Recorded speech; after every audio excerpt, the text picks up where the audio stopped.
Hello and welcome to On the Right Track, Career Stories, a video series and podcast about real people, their real careers, and real lives. I'm Jane Christoph, your host, and today I'm talking to Naama Blonder. She's an architect, urban planner, and entrepreneur, and she has amazing stories to share. Naama, thank you for joining us. Thank you for having me. Okay, well, why don't we just get right into it? Tell us what you do for a living. I am an architect and urban planner. Okay, and how do those two things go together?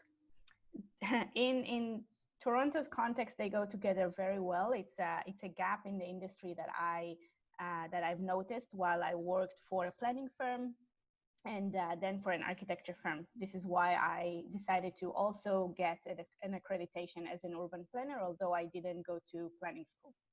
Okay, so I think our viewers are going to have an idea of what an architect does. What does an urban planner do?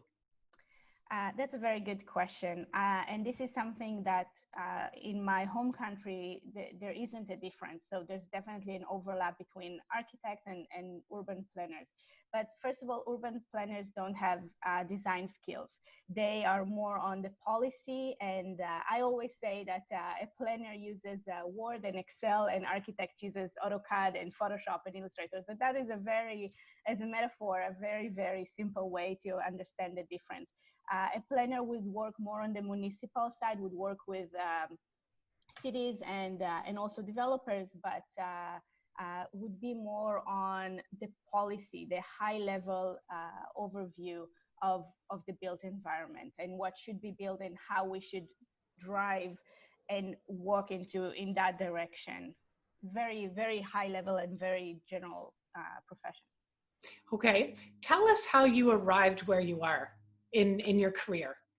So without getting into my entire life story, one of the main or most important intersections in my life was when I decided to move to Canada, and I'm originally from Tel Aviv, Israel. And I was a young architect. I graduated, about 3 years prior to moving here, and I'm also married to an architect. So our life was very much around this profession, and it's great. It's one of the greatest aspects of our relationship, and we wanted to see how it is like to work and live in another country. After we both lived in Europe for a student exchange while we went to architecture school, which is something that I recommend to any architecture student, and even if it's not a formal part of your program, make sure that you travel a lot and see the world, because across the ocean things look different, also across the border. But it's very important to travel and see other cities. Mm-hmm. Okay, so you came over from Tel Aviv, and how did you get started in Toronto? That's a very important important step as well. I think as a newcomer, you want to find housing. That's probably the first thing, and you want to know that you found a job. Mm-hmm. And the thing is scary. And I think the greatest thing about architecture is that the skill set is very much based on creativity, and our portfolio speaks for itself. So think about doctors or engineers, I think that would be, or lawyers, that would be so much harder to transform your skill set from one country to another. But with architecture, once you have a good portfolio, it's almost like you don't need to even know English so well. Mm-hmm.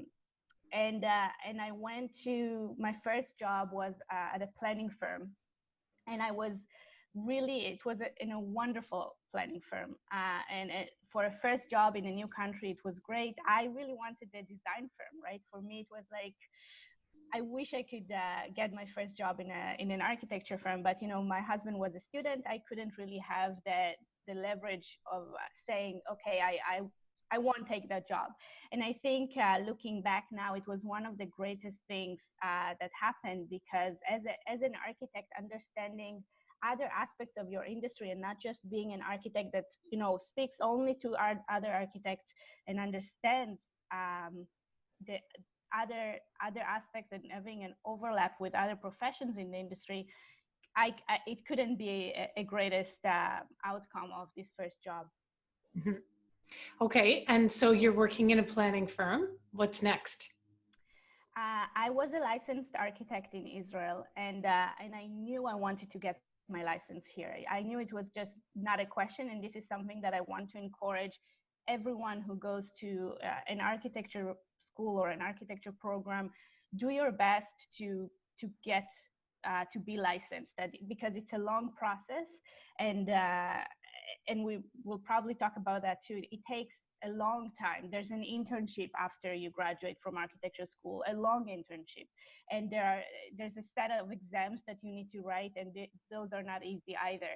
But at the end of the day, you will be a professional, and I think it just puts you in such a different position and a different spot in not just graduating from architecture school and speaking. There's a gap. There's a majority of female students in architecture schools today, but of those who are actually registered architects, less than 25%. So it means something in those years between graduating and becoming licensed. Something happened. It's probably having kids and family. I hope that our generation will change that statistics, because it's a bad statistic, especially that we are the majority in school. So I want to really encourage everyone to get your license, and no matter how hard and long and it takes a few years. Okay, so what are you doing today? What is your work? So 3 years ago, I started Smart Density, which is an architecture and planning firm. I knew all along that not only that I want to be an architect, that I want to have my own studio, my own firm. It was a great decision. I wish I could actually start earlier, but I guess I started early enough in uh, in uh, in our context, and this is what I do. And starting a business is definitely a journey, and this is what I do since. It's less of the technical aspects of being an architect in a firm, in an architecture firm, because you need to get clients and promote the firm and do all the marketing. Mhm, And I think architecture is very entrepreneurial profession. mhm. So if you have this in you, architecture is a wonderful way to get that um, expressed. That's very interesting. Okay, tell us what a week is like in your life as an entrepreneur who's an architect and a planner. Right. So almost you can, I can answer that question when I was employed in an architecture firm, and you probably should have another interview with someone who, went to business school. But I would say that I will answer, now in the last 3 years. So I wake up at 5 a.m. because not because I'm an architect, because I have a 15 months old baby, and my day starts. It's very it's a mix, right?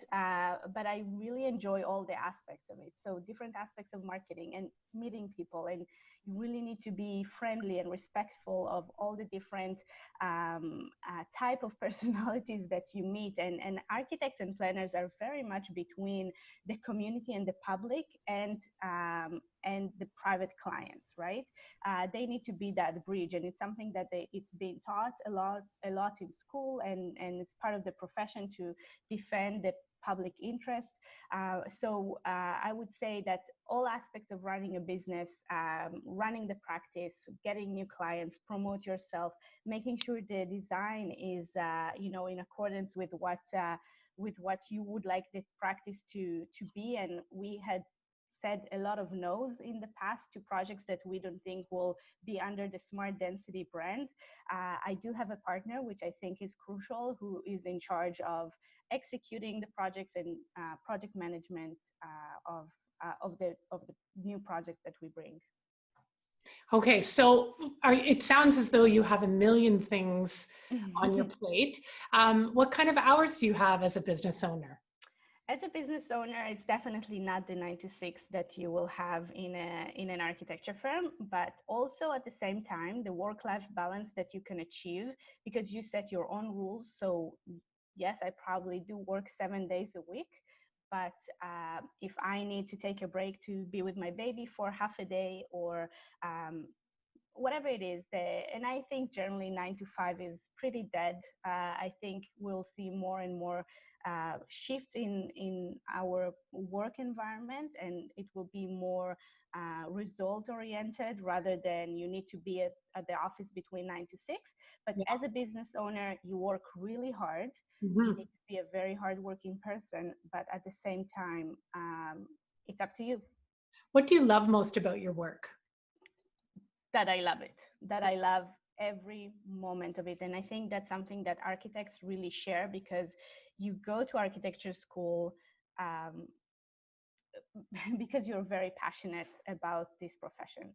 Hmm. And it's such a long way that if you're not truly almost obsessed with it, it will be very hard to survive in it. And I think also there's like a lot of statistic of how much of the, like, what is the percentage of graduates who actually stay in the profession, and I think it's about half.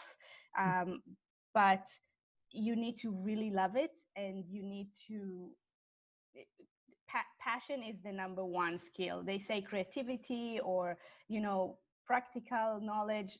I don't think that's the case. I think you really need to love it. Hmm.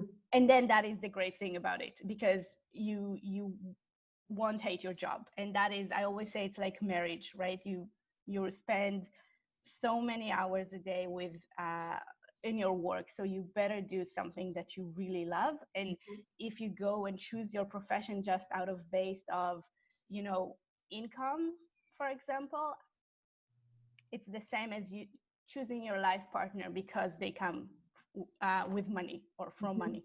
Yeah, absolutely. Great message. Okay, what skills do you think are most important for students graduating from high school or university in any area, not necessarily architecture, but what would you recommend for students to focus on in this year?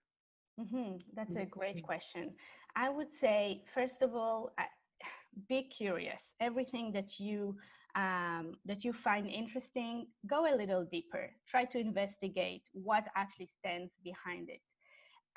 Another thing is that, and I am not a very detail-oriented person, but it, I think you're either the detail-oriented person, or the greater picture that really leads the process. So identify which one your personality belongs to, and it's fine either way. But then make sure you develop the skill set and the areas that you are naturally good at. Don't try to be someone you're not. Don't try to Excellent. fight against it. Excellent. I love it. Now, what would you tell your younger self, Nama? Um, I, I, I love this question. I would say, don't be afraid to walk away. I sometimes, it was hard for me to make a decision at certain point. And I guess in your 20s, and, when high school students, when you're 18, I think it's really hard to make a decision. You're afraid of it, of the consequences. But I believe we already know the answer. And it's just at this point, I would say, don't be afraid of make a decision and just go with it. Love it. That's great advice. Okay, last question for you today, Nama. Good. What would you be doing if you weren't an entrepreneur, architect, planner? Um, wow. I don't know if I think running a business is something that suits me very well. I love that architecture gave me that platform, that Hmm. I could be eh, that my business could be in architecture. So I would say the entrepreneurial side of my personality is stronger than my architecture per se. I think as a kid, when I grew up, you think of those boxes, right? What is the title? We are always aware of like an architect or an engineer or or a lawyer. We, at least, if you look at 20 years ago, we didn't have this variety of professions that we have today. And you can go to school to one thing, and your profession or day to day would be in another thing, right? You go to architecture school and you become an architect.